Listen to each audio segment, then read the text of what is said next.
Assalamualaikum warahmatullahi wabarakatuh dan salam sejahtera.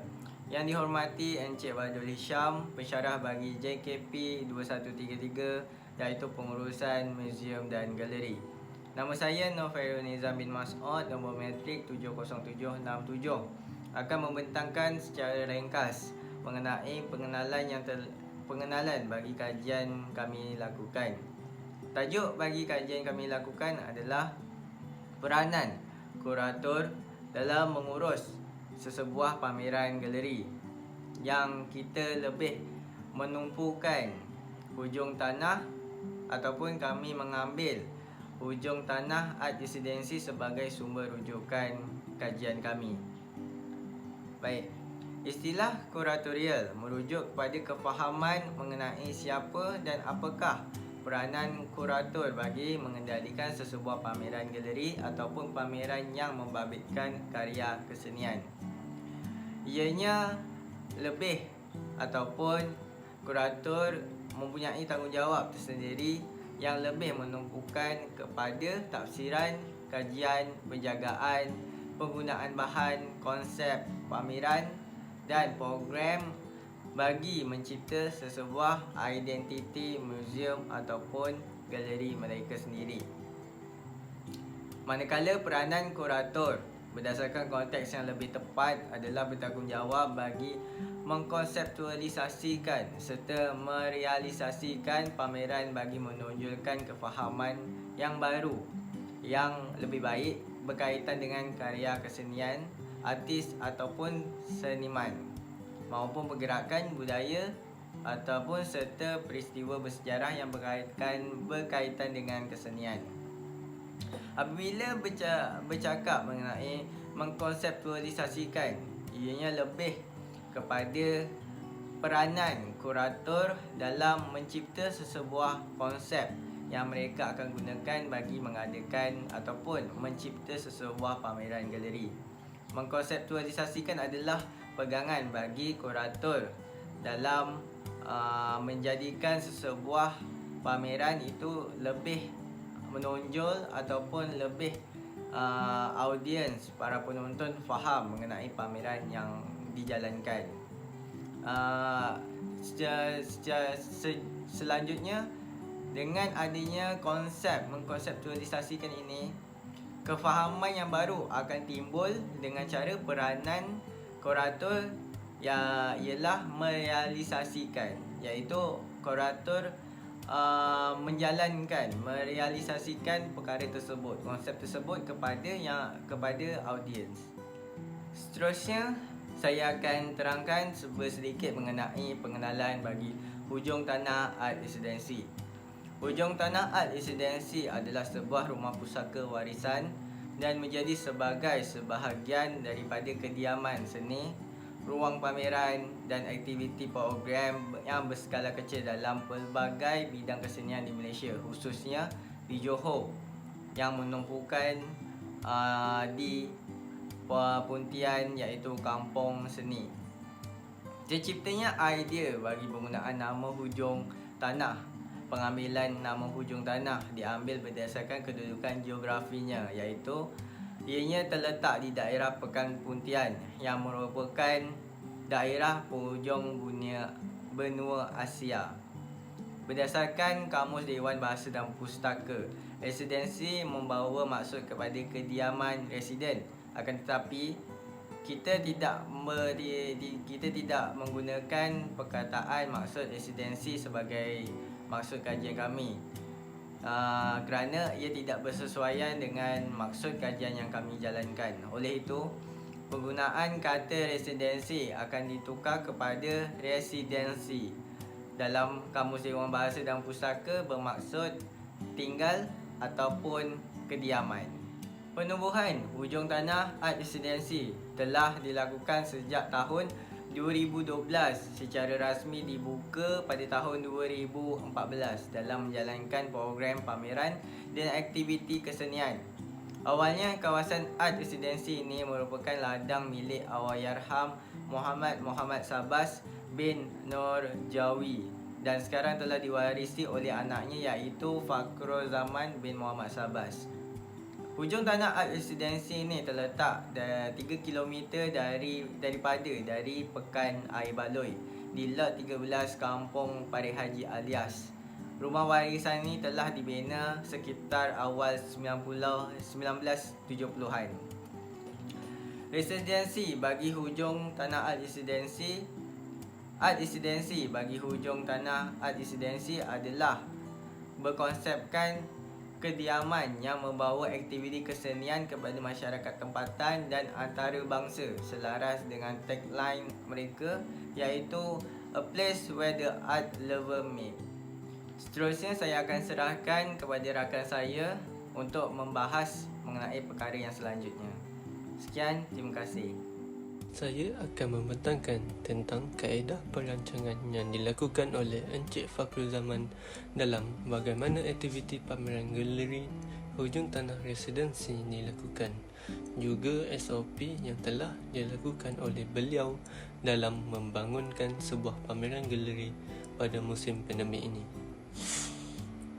Antara kaedah yang dilakukan oleh beliau ialah mengadakan pelbagai bengkel-bengkel dan aktiviti di hujung tanah residensi seperti bengkel mengayam, bengkel menjahit manik, bengkel art camp iaitu berkemah dan banyak lagi. Dengan aktiviti bengkel yang dibuat oleh Encik Fakhrul Zaman akan membuatkan lagi generasi muda masa kini berasa teruja dalam melibatkan diri dalam kegiatan seni ini. Selain itu, perancangan yang dibuat oleh beliau ialah membuat pameran secara terbuka kerana galeri beliau telah menjadi tempat karya-karya yang tersimpan dan pelukis-pelukis menyimpan karya di galeri beliau untuk menjadi tatapan audiens.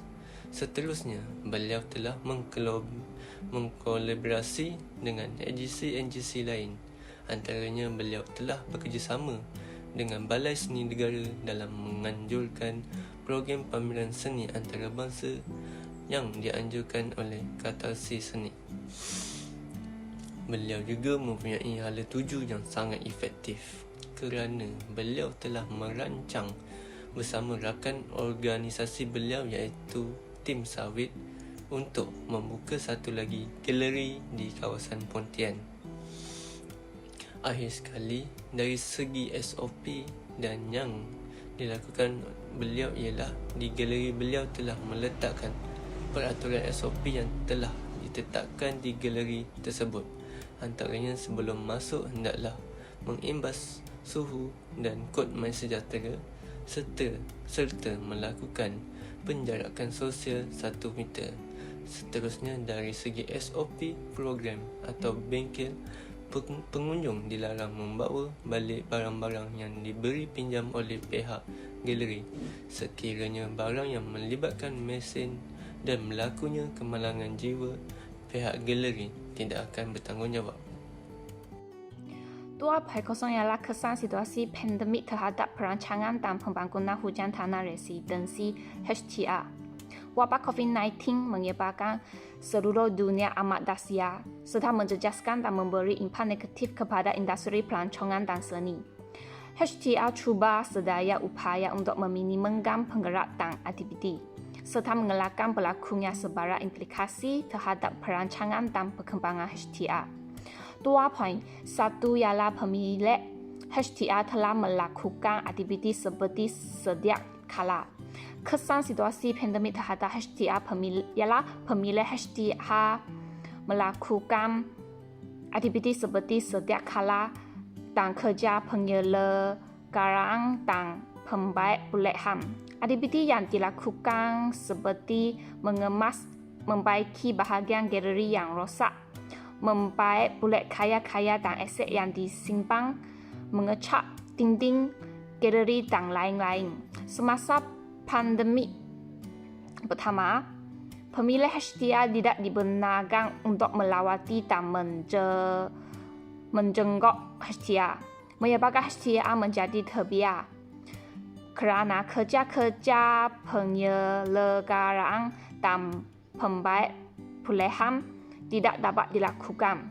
Setelah keadaan wabak COVID-19 kembali reda, melonggarkan SOP dan membenarkan pemilih HTA untuk melawati dan melakukan aktiviti seperti sedia kala. 2.2 ialah tidak boleh melakukan aktiviti atau program kesenian secara fizikal. Sebelum pandemik, HTA kerap melakukan aktiviti atau program kesenian secara fizikal. Program-program menarik minat ramai masyarakat berkunjung ke HTA. Banyak manfaat diperoleh daripada program HTA. Semasa pandemik, program dan aktiviti tidak lagi dapat dilakukan. Pemilih HTA mengambil inisiatif atau pendekatan dengan melakukan aktiviti dan program secara atas talian. Pameran, pertunjukan dan semua aktiviti lawatan ditunda dan dibatalkan. Untuk tetap dapat menjangkau masyarakat atau golongan yang meminati seni, memaksimumkan penggunaan platform secara atas talian. 3.0 ialah perancangan dan pembangunan masa depan HTA. Meminta cabaran dan menjangkau khalayak, pelbagai cara menyediakan kemudahan-kemudahan yang memberi manfaat dan keselesaan. Lawatan secara atas talian menjadi bentuk pelaksanaan yang hebat, memperolehkan berjuta-juta orang memperolehi pengalaman. Bersaing antara satu sama lain, menyediakan fasiliti dan kemudahan yang komprehensif dan memberi manfaat. HTA tidak kurangnya komit memberi pelbagai kemudahan dalam usaha dan menyediakan fasiliti kepada galeri. 3.0 ialah menyediakan fasiliti dan kemudahan yang insentif dan komprehensif. Pemilih HTA menyatakan bahawa beliau berhasrat menyediakan fasiliti dan kemudahan kepada galeri, pemilik kaki tangan, masyarakat dan pengunjung. Dilaksanakan dan dijangka berlaku sekurang-kurangnya dalam masa 3 tahun akan datang. Perancangan sangat insentif. Kebanyakan pengunjung memerlukan tantas ketiga waktu terdesa. Ingin menambah baik atau mencantikkan lagi ruang galeri dengan mencegah, menghias dan menambah ruang baru. 3.2 ialah menjadi HTA sebagai sebuah fasiliti yang serbaguna. Pemilih HTA berhasrat untuk menjadi HTA sebagai sebuah fasiliti yang serbaguna, tidak hanya digunakan sebagai sebuah galeri yang memaparkan karya-karya seni dan boleh digunakan dalam pelbagai perkara. Menjadikan HTA sebagai satu fasiliti memberi ceramah keagamaan, mengadakan kendoring terhadap majlis besar dan menjadi pusat tumpuan utama pelancong di Pontian, Johor, merupakan satu inisiatif yang sangat komprehensif. Selain dari menggunakan galeri sebagai pameran dan digunakan untuk memudahkan masyarakat atau orang awam dan mendaimi kawasan tersebut. Hai, nama saya Adrian Judin, anak Douglas, akan menerangkan bagaimana untuk pihak residensi hujung tanah mengambil pulih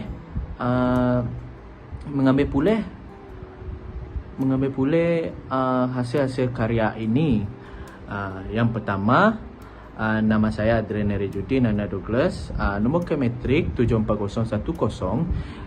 Yang pertama, langkah yang akan dilakukan iaitu membersihkan karya dengan mengelap karya-karya ini dengan air yang tidak akan berinteraksi dengan lukisan, kerana sesetengah lukisan akan berinteraksi dan sensitif kepada air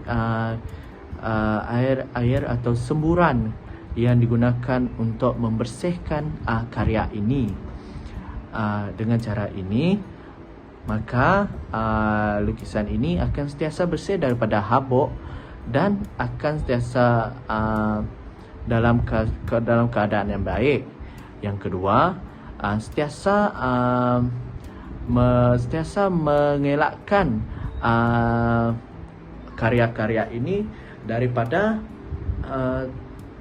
terkena cahaya matahari dan suhu yang panas, kerana setengah karya ini memerlukan pencahayaan yang baik dan suhu yang baik juga. Okey, kerana setengah karya amat sensitif dengan ini, maka pihak kuratorial juga haruslah meletakkan meletakkan karya-karya ini di sebuah ruangan yang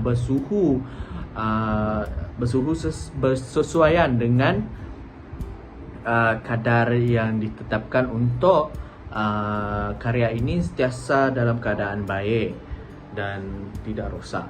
Yang ketiga iaitu mengelakkan karya-karya ini daripada lembab, kerana basah atau lembab, kerana dalam setengah sebuah karya ini amat sensitif dengan kelembapan yang berada di ruangan bilik, maka pihak kuratorial harus menyediakan ruangan untuk menyimpan karya-karya ini daripada terkena kelembapan iaitu dari paras 40% sehingga 60% sahaja yang telah ditetapkan. Maka dengan cara ini setengah karya yang sensitif ini dengan kelembapan akan sentiasa dalam keadaan yang baik. Yang keempat iaitu dengan menghantar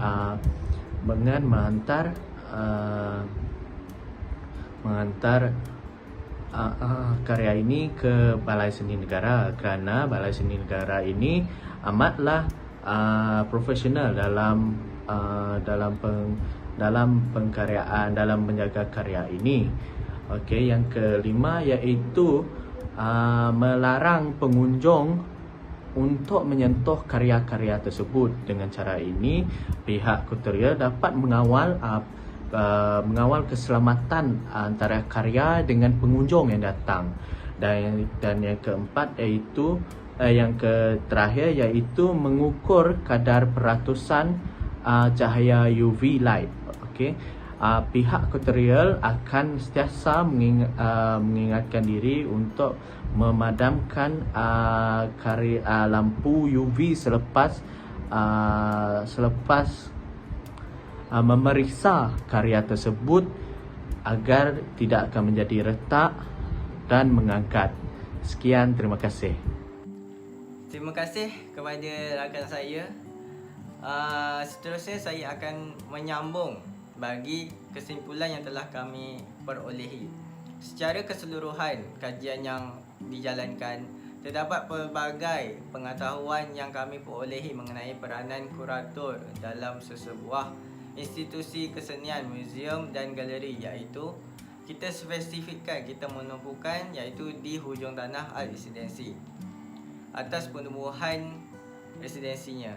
Antaranya ialah kaedah yang digunakan perancangan ketika COVID-19 melanda dan penyelesaiannya, hala tuju bagi hujung tanah Art Residency, serta SOP dan peraturan ketika pameran yang dijalankan.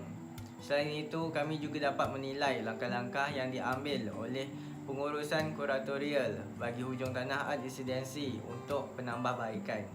Secara tidak langsung, pengetahuan ini dapat diambil dan dipraktikkan oleh kami dalam mencuburi bidang kuratorial dalam mengurus institusi pemuziuman dan galeri pada masa yang akan datang.